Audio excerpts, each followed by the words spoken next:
सभी प्यारे भक्तों को राम राम। आज भगत माल में से कथा करेंगे भगत मुनि जी स्वामी नरहरियानंद जी।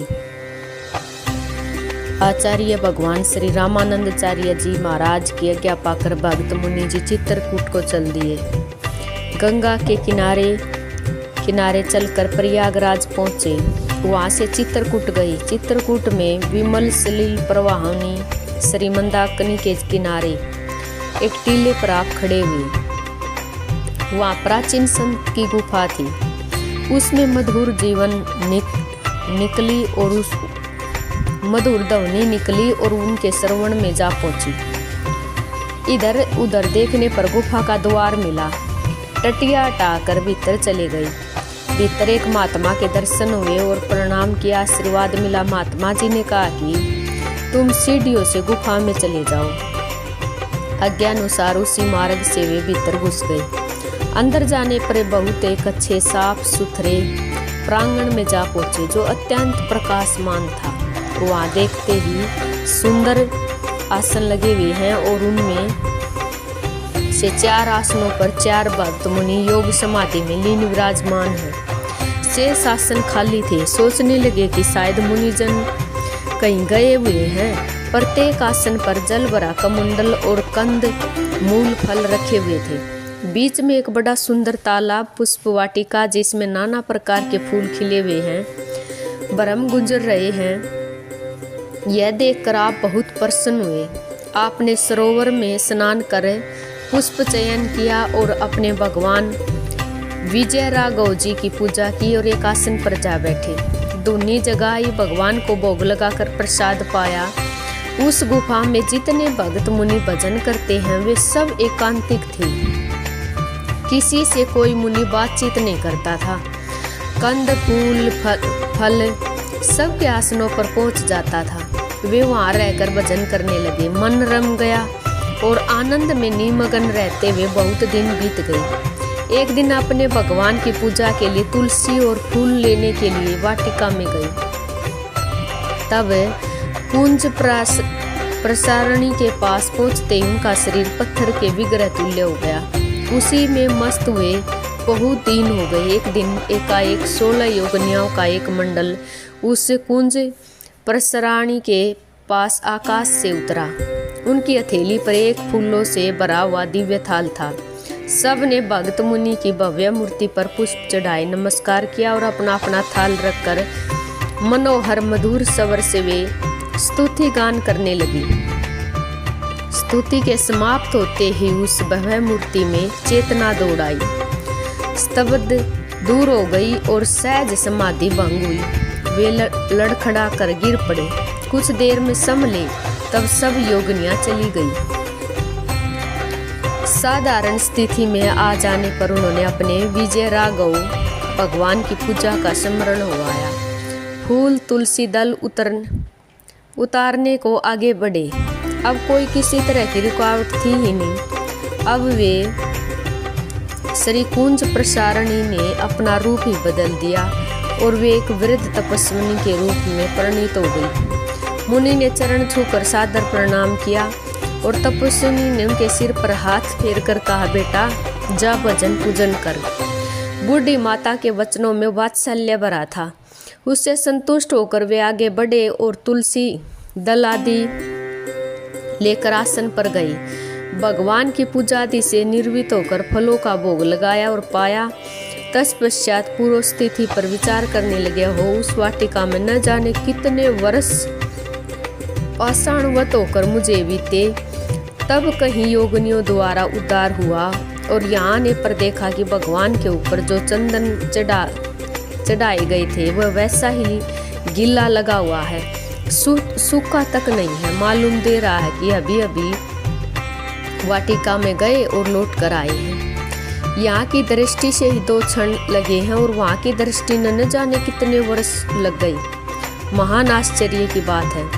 चलकर उन बूढ़े महात्मा से पूछना चाहिए जिन्हें मुझे यहाँ पर कृपा करके निवास दिया है। उनके पास गए और प्रणाम करके बैठ गई। महात्मा ने पूछा कि ये इस गुफा में क्या कुछ अनुभव हुआ।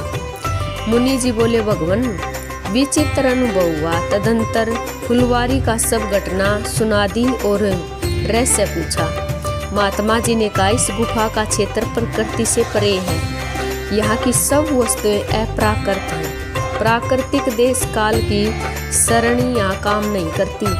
अस्तु क्षण भर का परिणाम बढ़कर वर्षों तक पहुँच गया तो इसमें आश्चर्य की कोई बात नहीं। इसमें जगत के अंतर्गत सोपन एवं सुषुप्त अवस्था के भोगे हुए हैं।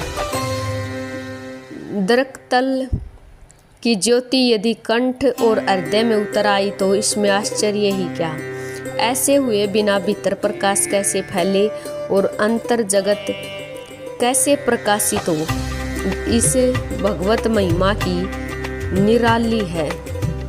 यहाँ असंभव का आकार गुप्त हो जाता है। ज्ञान और विज्ञान के धरातल पर भगवत चरण चिन्ह अंकित है।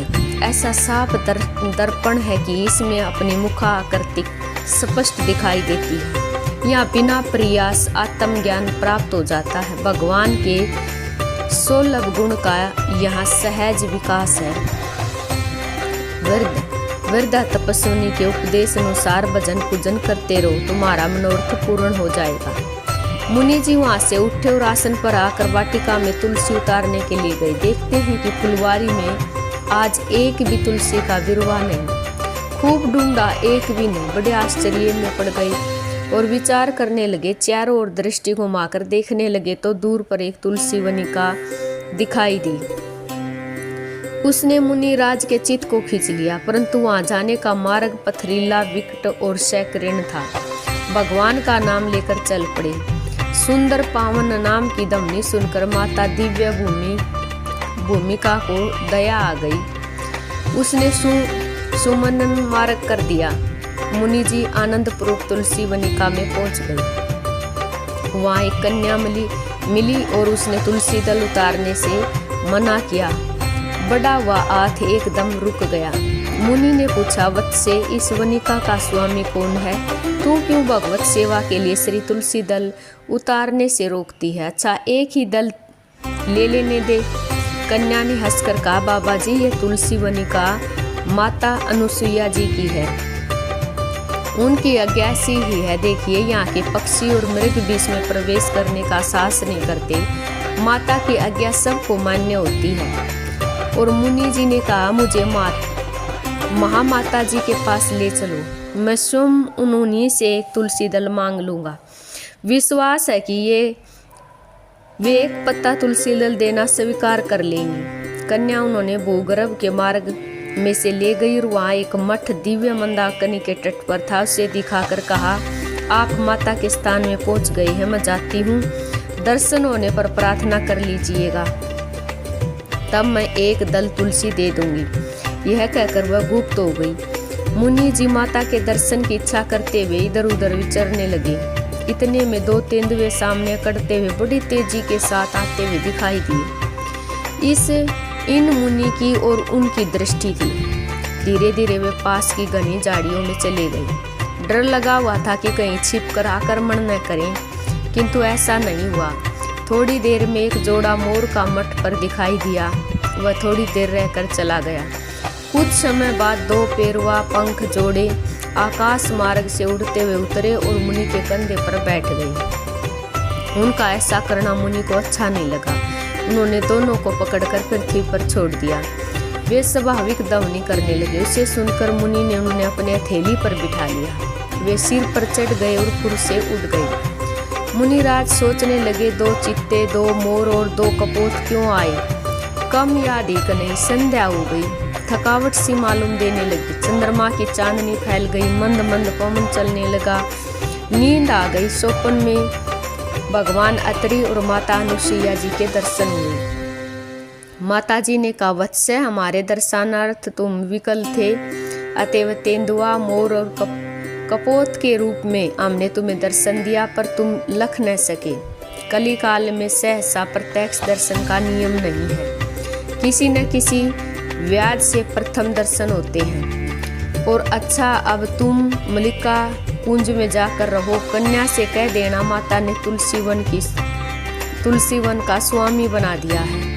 श्री तुलसी वनिका वह स्थान है जहाँ महर्षि जी के पास भगवान राम लक्ष्मण दोनों भाई बैठे थे। श्री विदेही जी मल्लिकार्जुन में ही मुझसे मिलने आई थी और शोपन में माता की जाकी बंद हुई कि आंखें खुल गई। प्रातः समय उठकर विदा होने के लिए महात्मा जी के पास आए और शोपन का सब वृत्तांत कह सुनाया। महात्मा जी ने वहां जाने की आज्ञा दे दी। मुनिराज ने मल्लिकार्जुन में जाकर निवास किया। दूसरे दिन जब आप नित्य कृत से निवृत्त हुए और भगवत चिंतन में मगन होने वाले ही थे कि एक सुंदर भील कुमार कंधे पर धनुष लटकाए कंद मूल फल लिए वे आया। टोकरी सामने रखकर बोला, बड़े परिश्रम से ये मूल फल आदि लाया हूँ, इनको अपने भगवान विजय राघव को भोग लगा कर पाइए। भोग लगाकर कंद मूल फल तीनों में से भगवत प्रसाद दिया और उसने बड़े चाव से प्रसाद पाया। तब मुनि जी ने भी प्रेम पूर्वक प्रसाद पाया। भील कुमार ने पूछा, इन तीनों में से जो आपको प्रिय लगे वो बताइए, वे ही प्रतिदिन ले आया करूँगा। मुनि जी ने कहा, तीनों मधुर स्वादिष्ट और तृप्तिकर हैं, मैं तीनों को समान रूप से चाहता हूँ, मुझे तीनों दे जाया कीजिए। उसने बहुत अच्छा कहा, प्रणाम करके चला गया। मुनि जी विश्राम करने लगे। सोने का कोई समय न था तो भी नींद आ गई। शोपन में देखते क्या है कि श्री सीता राम लक्ष्मण शक्ति की शिला पर बैठे हुए वहीं फल भोग लगा रहे हैं। श्री रामचंद्र जी ने लक्ष्मण से कहा, इन बाबा को भी कंद मूल फल देना चाहिए। श्री लक्ष्मण जी उठना ही चाहते हैं कि बाबा जी ने हाथ जोड़कर कहा, आप लोग पाले तो पत्तल पर जो प्रसादी बच जाएगी उसे ही मैं पाकर आनंदित हो जाऊंगा। भगवान श्री रामचंद्र जी ने कहा, आप जैसे मुनि को हम अपना उच्छिष्ट कैसे दे सकते हैं? यह तो बड़े असमंजस की बात है। मुनि ने कहा, भगवान मैं तो नित्य आपका ही उच्छिष्ट पाता हूँ, कोई नई बात नहीं। भोग लगाते हुए ध्यान में आई हुई दिव्य मूर्ति और इस प्रत्यक्ष दर्शन में तो जरा सा भी अंतर नहीं दिखाई देता। श्री विदेही जी ने कहा, बाबा भक्त मुनि हैं, इनको प्रसाद देना चाहिए। श्री सुमित्रा नंदन जी ने कहा, मनसा वाचा कर्मणा, जिसे दूसरी गति नहीं उसे अवश्य प्रसाद के लिए सहपात्र समझना चाहिए। श्री कौशल्यानंद जी ने कहा, जब आपकी ऐसी ही अनुकंपा है, सम्मति है तो प्रसाद दे दो। श्री लक्ष्मण जी ने शीघ्र तीनों पतले उठाकर मुनि को दे दी। बाबा निहाल हो गए, बड़े प्रेम से पाने लगे। करुणा से हृदय भर गया, नेत्रों से प्रेम रूपी आंसुओं की धारा बह निकली। उसी से हाथ मुंह धुल गया। कृतज्ञ चरण स्पर्श करने को जैसे उठे कि निंद्रा भंग हो गई। वे भक्त मुनि हमारे स्वामी नरहरियानंद जी ही थे और जिन्होंने गोस्वामी तुलसीदास को रामचरितमानस पढ़ाया था। सभी प्यारे भक्तों को राम।